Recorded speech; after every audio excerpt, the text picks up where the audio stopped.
Hello दोस्तों, स्वागत है हमारे YouTube channel dark web star पर।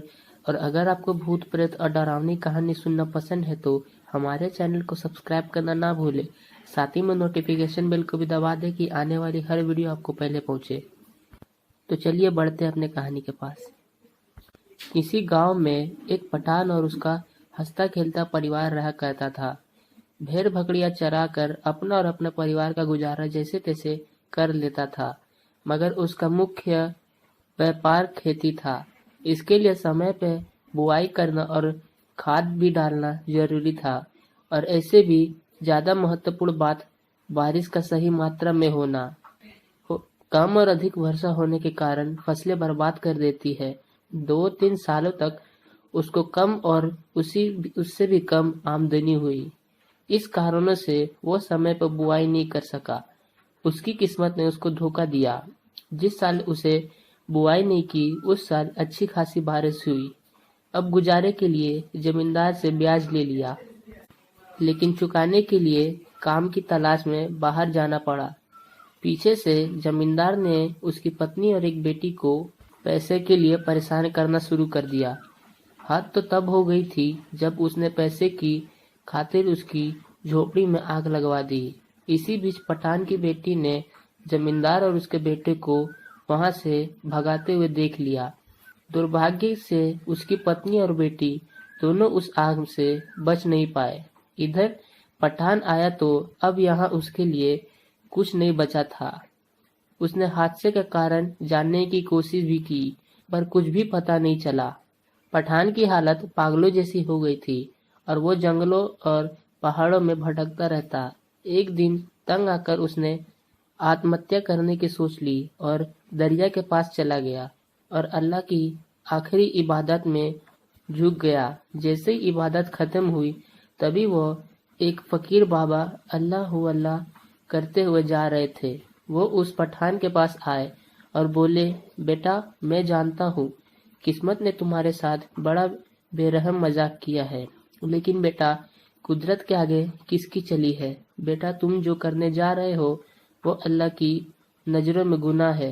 पठान बोला, बाबा, मैं जी कर भी क्या कर सकता हूँ, मेरी जिंदगी में अब कुछ नहीं बचा है।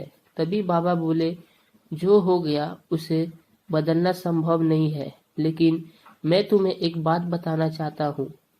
अल्लाह के रहमो करम से तुम्हारी बेटी का सरजमीन पर फिर से वजूद हुआ है, लेकिन बेटा, उसकी रूह को अभी तक शांति नहीं मिली है। वो तड़प रही है।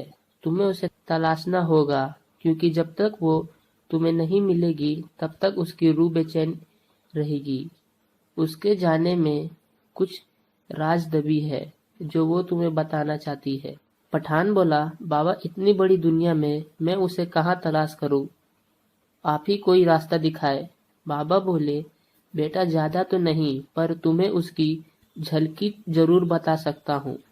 बेटा, तुम उसे किसी तालीम घर के आसपास मिलोगे, लेकिन बेटा, एक बात का ध्यान रखना, तुम उसे इतनी आसानी से नहीं मिल पाओगे, क्योंकि उसने अल्लाह के रहमो करम से बहुत अमीर घराने में जन्म लिया है। ये कहते हुए फकीर बाबा अल्लाह अल्लाह करते हुए आगे बढ़ गए।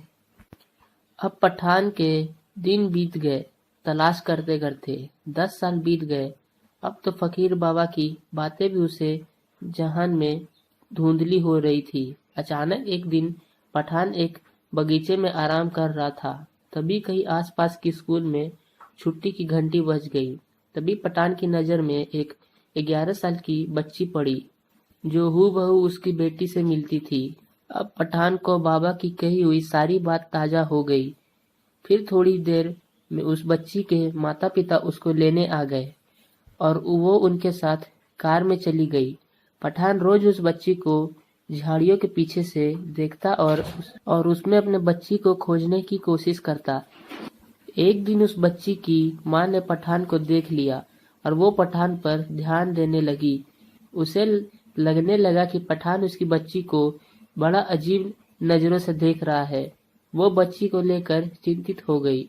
एक दिन उस बच्ची की माँ को आने में थोड़ी देर हो गई तो पठान ने उस बच्ची को पास बुलाया और स्नेह से उसके सर पर हाथ फेरा और कुछ चीज खाने के लिए दी। बच्ची खुश हो गई। उसकी हंसी में पठान ने अपनी बच्ची को देख लिया।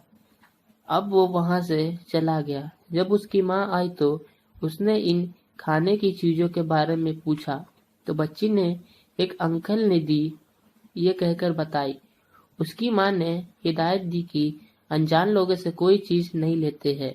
तो बच्ची ने कहा, पता नहीं माँ, पर मुझे वो अनजान बिल्कुल नहीं लग रहा था।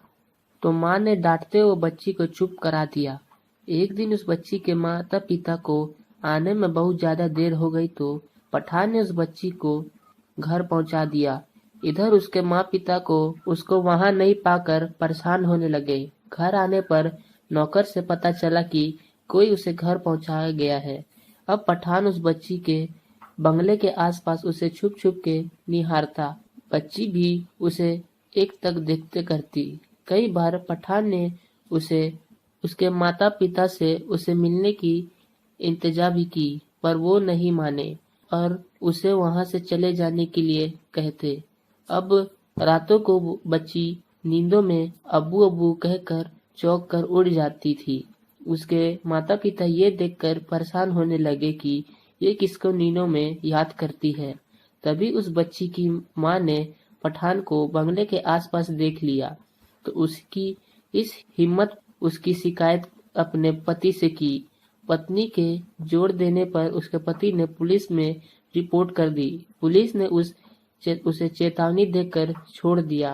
उनकी परेशानी को देखकर उन दंपति के एक करीब मित्र ने उन बच्ची को हिप्नोटाइज के जरिए इलाज का सुझाव दिया। उन लोगों ने डॉक्टर से मिलने का समय लिया।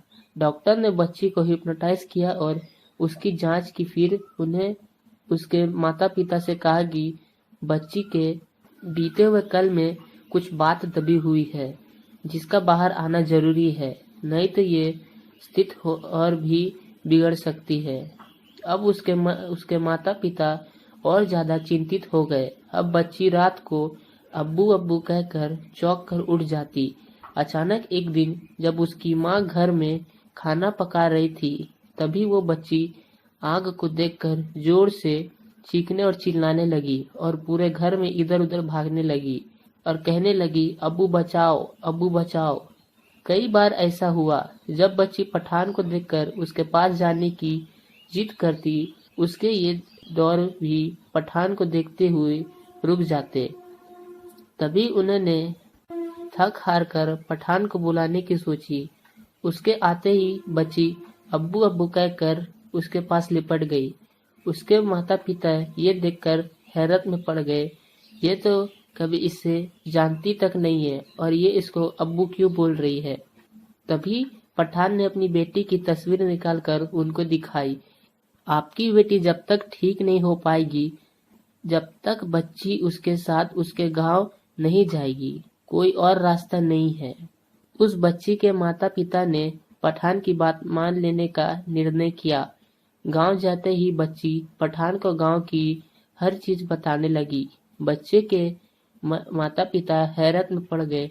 ये तो यहाँ कभी आई ही नहीं तो इसे ये सब कैसे मालूम। तभी गांव के लोग बच्ची को देखकर पठान से बोले, बेटा ये तो उस आग में। तभी बच्ची दौड़ती हुई अपने उजड़े हुए झोपड़ी के पास गई और रोने लगी। अब्बू अपना घर तो जल गया। तभी पठान ने कहा, हाँ मेरे बच्ची। तभी बच्ची रोने लगी और अपने अब्बू से बोली, अब्बू आपके जाने के बाद जमींदार और उसके बेटे ने हमारी झोपड़ी में आग लगा दी थी। मैंने उस आग लगते हुए देखा था। पठान अपना बीता और कुल्हाड़ी लेकर जमींदार के घर की तरफ बढ़ने लगा। लेकिन गांव वाले ने बताया जमींदार का पूरा परिवार एक सड़क हादसे में खत्म हो गया। इधर वो बच्ची थोड़ी देर बाद फिर रोने लगी और बेहोश हो गई। वो अपनी अवचेतन मन की अवस्था से बाहर आ गई और पठान को पहचानने से इनकार करने लगी, क्योंकि अब इस जिंदगी में वो पठान से कभी मिली ही नहीं थी और अपने असली माता पिता के पास चली गई। तो दोस्तों, इस तरह एक तड़पती रूह को सुकून मिला। तो दोस्तों, ये थी आज की कहानी। उम्मीद करते हैं आपको पसंद आई होगी। अगर आप ऐसी कहानी रोज सुनना चाहते हैं तो हमारे चैनल को सब्सक्राइब करें। तब तक के लिए गुड बाय।